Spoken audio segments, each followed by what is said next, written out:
If you close your eyes right now, but you close your eyes and I say the name Prince Zuko, what is the absolute first image that it's not the firebend. It isn't the dual broads he uses. It's not even that questionable high-shaved ponytail he rocks in season 1. It's the scar. It is the scar, that angry, crimson, unmistakable burn over his left eye. Yep. It is the defining physical trait of perhaps the most complex character in animation. It's like the geographic center of his face and the narrative center of his higher life. Oh, absolutely. It's the symbol of his trauma, his shame, and, eventually the roadmap to his redemption. It is the visual shorthand for the entire show's theme. You look at that face, and you see the cruelty of the Fire Nation instantly.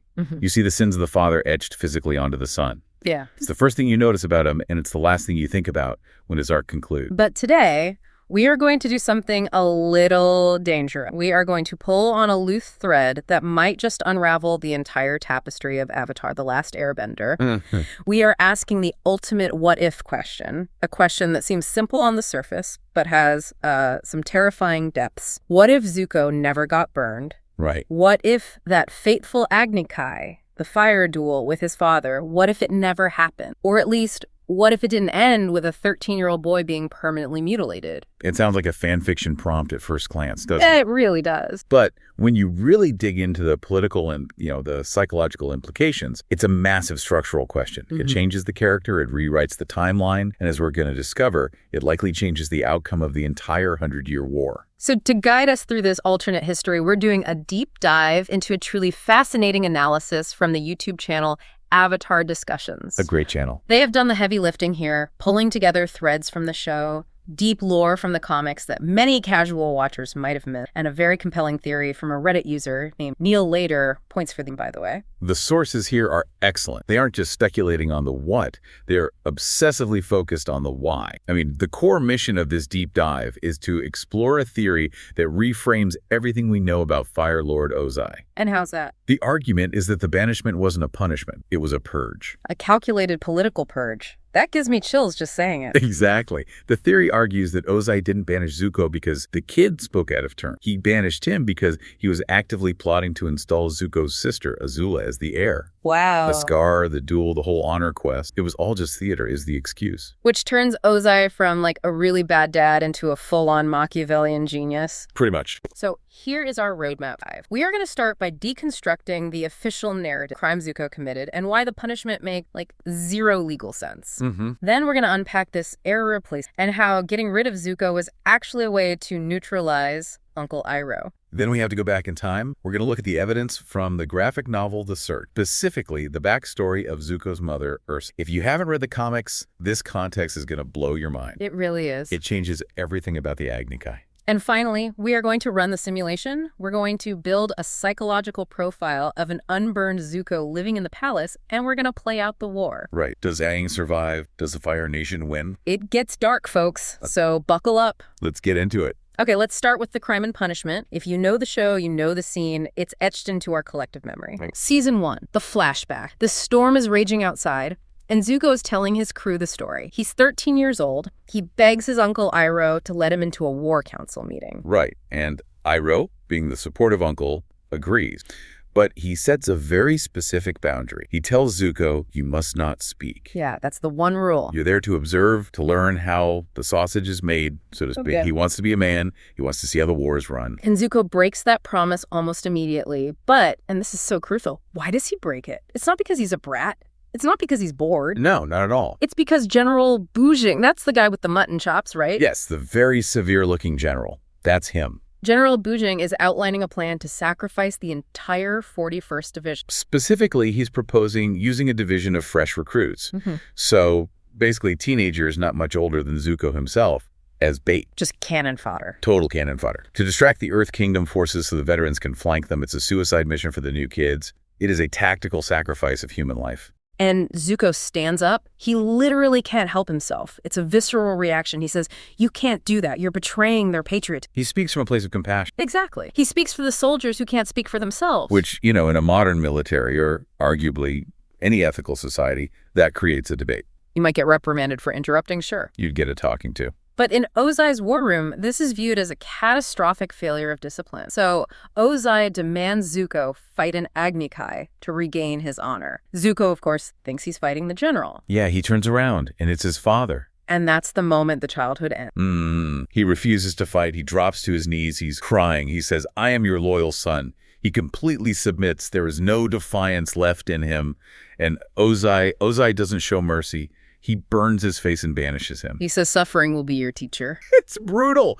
It is one of the most harrowing scenes in the franchise. But here is where the source material asks us to stop and, put on our lawyer hats for a second. We accept this sequence of events because Ozai is the villain. We go, okay, bad guy does bad thing. But does the punishment actually fit the crime? That is the crux of the argument from Avatar discussions. Yeah. If we look at Fire Nation history, or just military law in general, what did Zuko actually do? She spoke out of turn. He committed verbal insolence. That's it. He didn't commit treason. He didn't sell secrets to the Earth Kingdom. He didn't attack the general physically. He just said, hey, maybe let's not kill our own. Exactly. And the punishment for that verbal interruption was permanent physical mutilation and total exile from his homeland, stripping him of his birthright. So the source argues that this is a massive overreaction. It is disproportionate to an absurd degree. It feels theatrical. It feels staged. It is theatrical.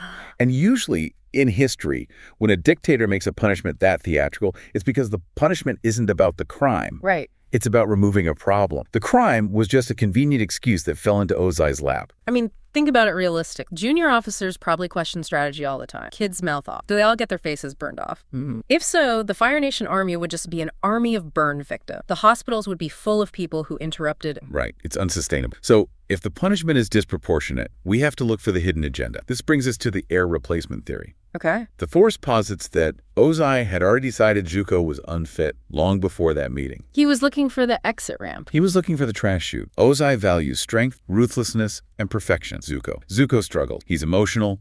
He's empathetic. Which Ozai sees as weakness. Total weakness. And physically, in terms of bending, he's a late bloomer. He has to work for every flame he produces. Compare that to Azula. Azula is a prodigy.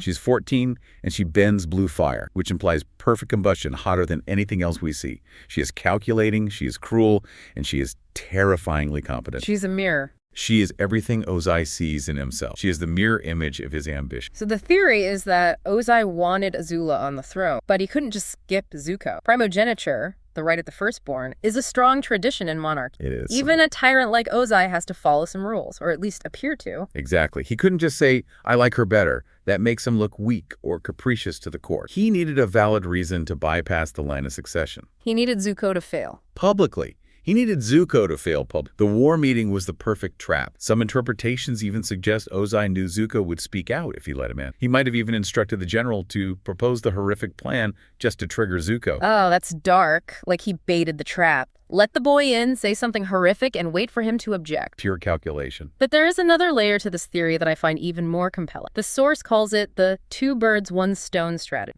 Because banishing Zuko doesn't just get rid of Zuko. It gets rid of Iroh. This is the part that blew my mind when I read the analysis. Iroh is a massive problem. A huge problem. We have to remember the political landscape. Iroh was the crown prince. He was the dragon of the West. A legend. A war hero who breached the outer wall of Ba Sing Se. He only lost his claim to the throne because he was grieving his son, and Ozai swooped in during that moment of weakness. But Iroh is still there. He's still beloved by the military. He's the elder brother. His mere existence at the palace undermines Ozai's absolute authority. Every time Ozai makes a decision, people probably look at Iroh to see his reaction. What does the real Fire Lord think? Precisely. Ozai is paranoid. He knows he usurped the throne, but he can't kill Iroh. If he kills the dragon of the West, the army might revolt. It'd be a civil war. It could be. Iroh's too popular. He's a legend. You don't just execute a legend without consequence. So how do you get rid of him without killing him? How do you remove him from the capital? You banish the person he loves most. Oh. Ozai knows Iroh. He knows Iroh's heart. He knows that if he kicks Zuko out, a traumatized, burned 13-year-old boy, Iroh isn't going to let him wander the world alone. No way. Iroh sees Zuko as a surrogate son.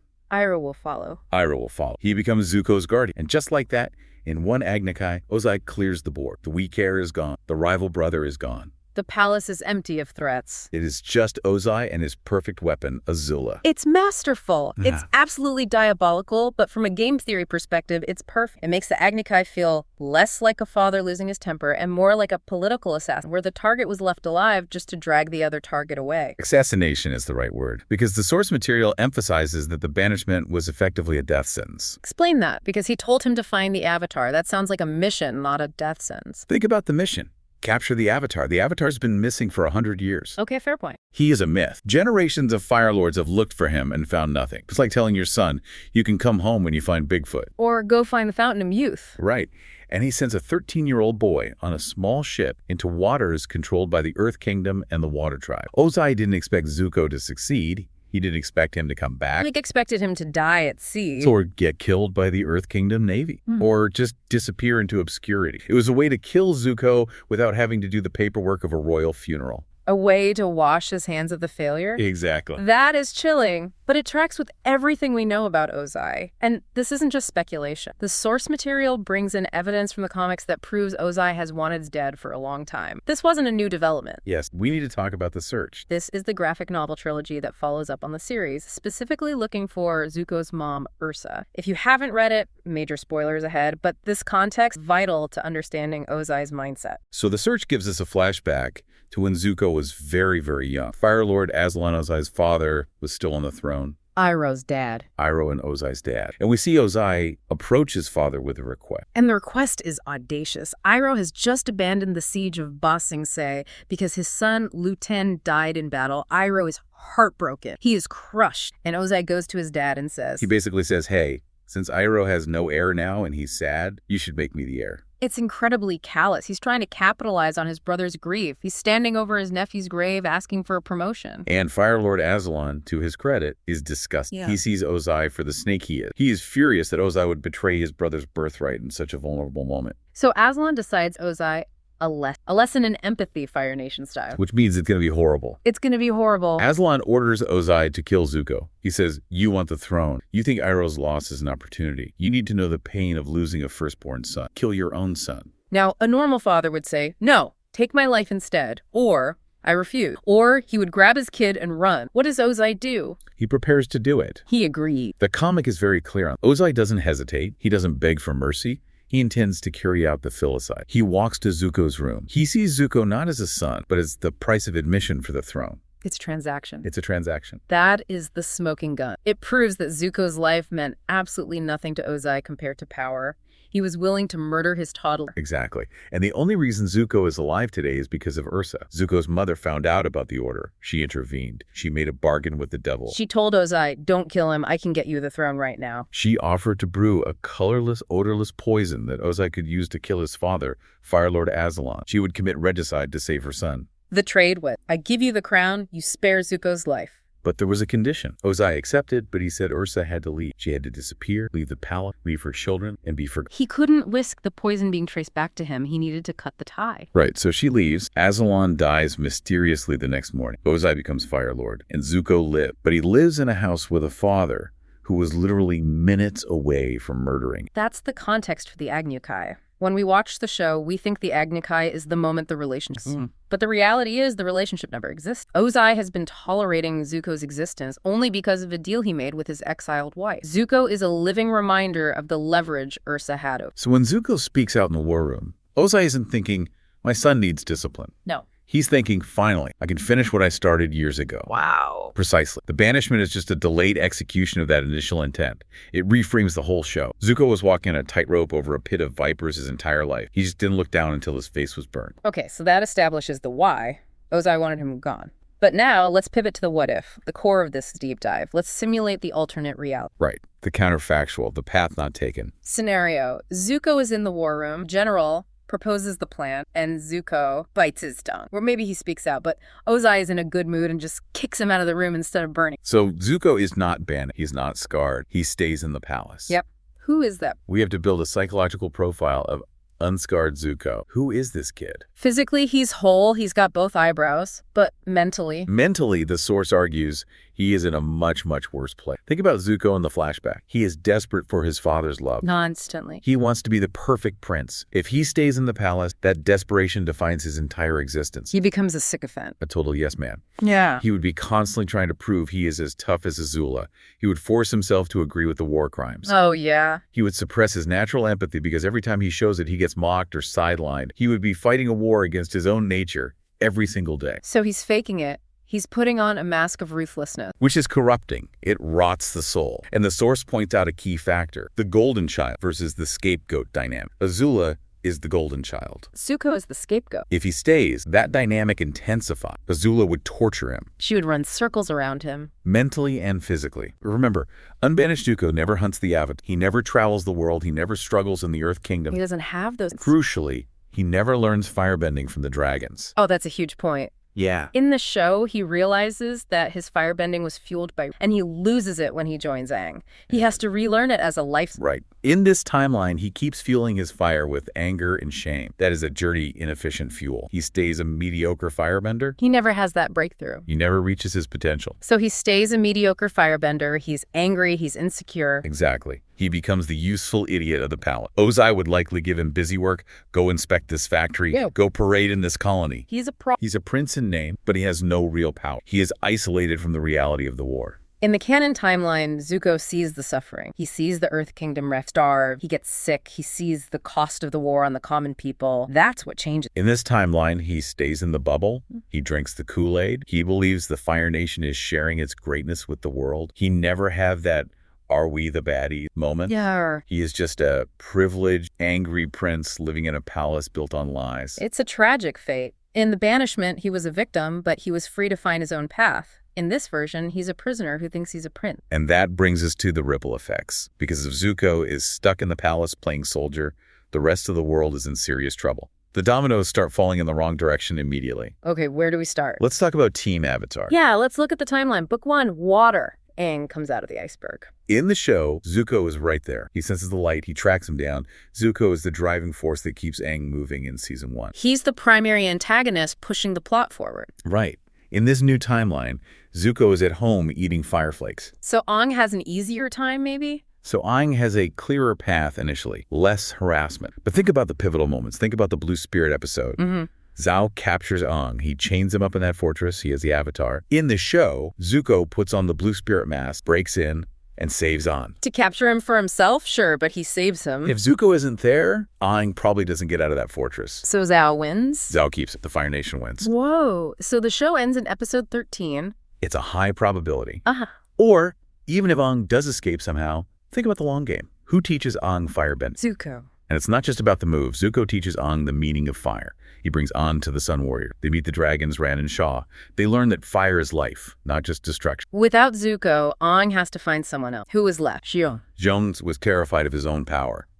Remember him. He told Aang fire was a curse. Yeah. Not agreed. If Aang learns from him, he learns to fear fire, not master it. He learns to suppress. That is not the mindset of a fully realized Avatar. Or maybe Aang tries to fight Ozai without firebending at all. And he loses. He gets incinerated. Zuko is the bridge. Zuko is the great-grandson of Avatar Roku. That spiritual connection is part of why he could guide Aang. Right. He never connects with that spirit in this timeline. No. Without Zuko, the Avatar cycle is likely broken. The elements are not balanced. And let's not forget Iroh in this timeline. If Zuko isn't banished, Iroh doesn't open the tea shop. He doesn't have his spiritual awakening in the Earth Kingdom. He doesn't become the chill uncle we all love. No. The source suggests a very grim path for Iroh. Without the excuse of chaperoning the exile, Iroh is a general of the Fire Nation. He's a valuable asset. Ozai's not going to let him just retire. No, Ozai isn't going to let him retire and play pay show all day. He's going to use him. So Iroh's back on the front lines. Likely. The source predicts Ozai might send Iroh to retake Bosking Se.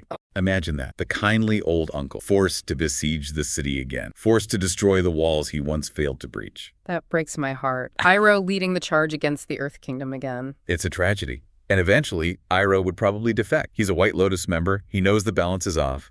Yeah.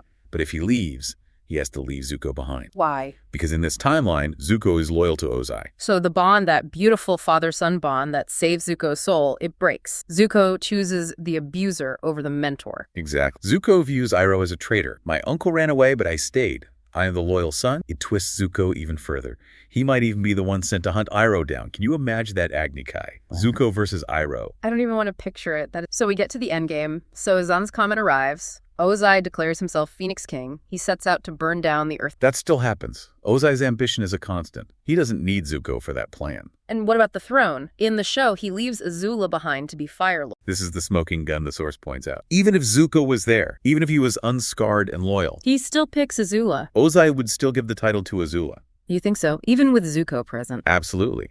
Azula is the true heir in Ozai's eyes. She is the perfect reflection of his ideology. Zuko would be left as a glorified foot soldier, or maybe a governor of a pile of ash. The realization that he wasted his life trying to please a father who never cared, that would hit him way too late. Yeah. So the war ends. How? Badly.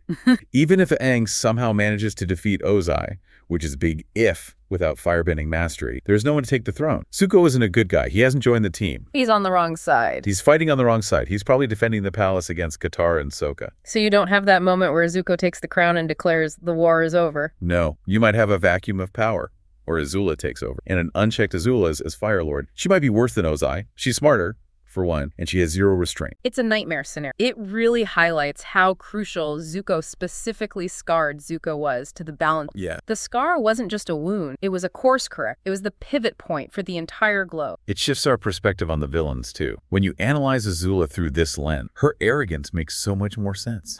The source discusses the theory that Azula knew the game was rigged. Her confidence wasn't just teenage bravado. She knew she was the chosen heir all along. She knew about the Agni Kai setup. That explains why she was never afraid of Zuko returning. Exactly. When Zuko's running around the world hunting the Avatar, Azula is laughing. She knows it's a fool's errand. It's a joke. She knows Ozai will never reinstate. She's playing a game where she's the only one who knows the rule. And we see that in the disparate treatment. The source points out that Azula acts out, she mocks people, she's disrespectful, but she gets a pass. A slap on the wrist. Minuscule admonishment, as the source puts. Zuko speaks out once to save lives, and he gets mutilated. The law was applied unevenly to engineer the outcome Ozai wanted. Classic authoritarian. Rules for thee, but not for my... It paints Ozai as this singular, driven force who viewed his family not as people, but as just... The source notes the ruthless ferocity Ozai. He treated his son as an obstacle, not a child to be disciplined, but a blockage in a pipe that needed to be cleared. Ozai had a vision of the future, a world ruled by, with a strong, ruthless heir in Azula. Zuko simply was not in that vision. Zuko was clutter. So let's wrap this up with the verdict. The source concludes that if Zuko hadn't been burned, not much would have regarding the Fire Nation's hierarchy. Right. Azula still rises, Ozai still rules, the machinery of the Empire grinds on. The political outcome for the Fire Nation leadership is the same. But everything changes for the soul of the character. That is the tragedy of Zuko. And this is the point I really want to drive home. The worst thing that ever happened to him, the burn, the banishment, the loss of his honor, was the only thing that allowed him to escape. It's ironic the abuse was the exit door. Precisely. An unburned Zuko is a tragic figure. He is a loyal soldier to a tyrant. He is a man who never finds himself. He never grows up. He lives and dies in the shadow of a father who hates. He never meets Appa. He never dates Mai. He never hugs Iroh for real. He never says, "Hello, Zuko here." He never says, "That's rough, buddy." The scar, as painful as it was, cut the cord. It forced him out into the world where he could meet Iroh on equal terms, where he could see the suffering of others, where he could eventually choose good. It's a heavy thought. It forces us to ask a really uncomfortable question about trauma and destiny. What's that? If trauma is what forced Zuko to open his eyes, does that mean his abuse was necessary for the world? Is there a version of events where Zuko could have been good without being scarred, or was the fire the only way to burn away the lies? That is the ultimate philosophical question of the series. We'd like to hope nature wins over nurture. We'd like to think Zuko's good heart, the heart his mother gave him, would have eventually shown through. But would it? But given the crushing weight of Ozai's maybe he needed to be broken to be rebuilt. Maybe the scar was the crack that let the light in. That is something I'm going to be thinking about for a long time. It recontextualizes every stop looking at the scar as a mark and start mark. Yeah, beautifully said. It's the mark of his freedom. We want to hear what you think. Could Zuko have turned good without the ban? Or was he doomed to be Ozai's puppet in alternate reality? It's a debate that could go on for hours. I'd love to read the comments on it. Huge shout out to the Avatar Discussions channel for this incredible theory. The work they put into analyzing the comics and the show is top. Go check them out, subscribe, dive into their other videos. They are... Absolutely. If you love the lore, it's a goldmine. Thanks for listening to this deep dive. Stay curious, stay questioning, and we'll catch you on the next. Stay flaming.